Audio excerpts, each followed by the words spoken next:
When you see something like this, what's your first initial? Looks like a Wednesday. Looks like a Wednesday morning in Texas 23. Nothing has changed. It has been this way. It's gotten worse for 3 years, and we have to do something different.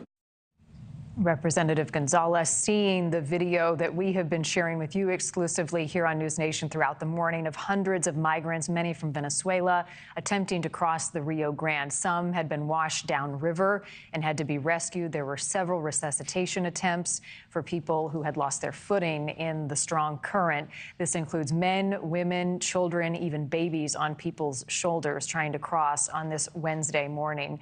Joining me now is Robert Almonte. He is a former U.S. Marshal and retired Deputy Chief of the El Paso Police Department. You know this situation all too well, unfortunately. I spoke with a sheriff a few moments ago who said, where is the federal response? How would you respond to that question?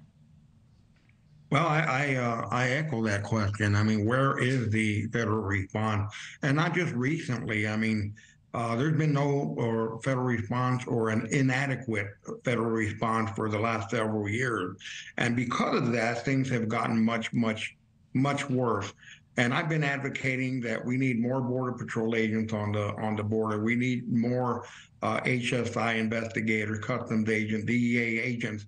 So we got these agents out there, true heroes that are doing the best they can with very limited resources. Now, my concern is that we have a lot of these migrants coming in from Venezuela, and many of them belong to an extremely dangerous gang known as the Tren de Aragua. And these guys have been involved in drug trafficking, human trafficking in Venezuela.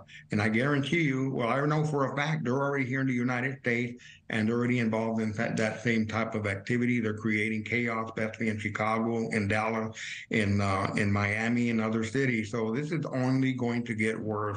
I mean, that's a good question. Where is the federal response? There has been none, or at least has been extremely inadequate. The Attorney General has in the last year or so indicted and attempted to prosecute some cartel members, yet the cartels act still with impunity. What has to change, and what is the adequate response to the cartels who are on the other side of this river organizing these people to cross? Well, I'll tell you what has to change, and what has to change is the culture in Mexico, especially the culture of the Mexican government. The biggest contributing factor to the existence of the Mexican cartels is going to be corruption, without a doubt. Corruption from the lowest level of law enforcement all the way up to the highest level. We've seen recent examples with some high-ranking, we're talking about former ministers of defense being found guilty here in the United States. So they're working with the cartel. And not until we change that culture, not until Mexico accepts the fact that corruption is their biggest problem and they proactively address it, things are not going to change. And it's very unfortunate. And I firmly believe that we, the United States, we need to treat these Mexican cartels as terrorist organizations because that's what it's going to take to get a handle on this situation. These cartels are causing a lot of deaths in Mexico of innocent people, not just rival cartel members. And they're causing a lot of deaths, thousands and thousands of deaths here in the United States due to the massive amount of fentanyl that's coming into our country and all of the other criminal activity that they're involved in here in the United States. Right. And the cartels doing whatever they want, really without any consequences. Bed space has been another thing that a sheriff I spoke with a little while ago mentioned, opening up and in accordance with the federal government, bed space in bigger cities.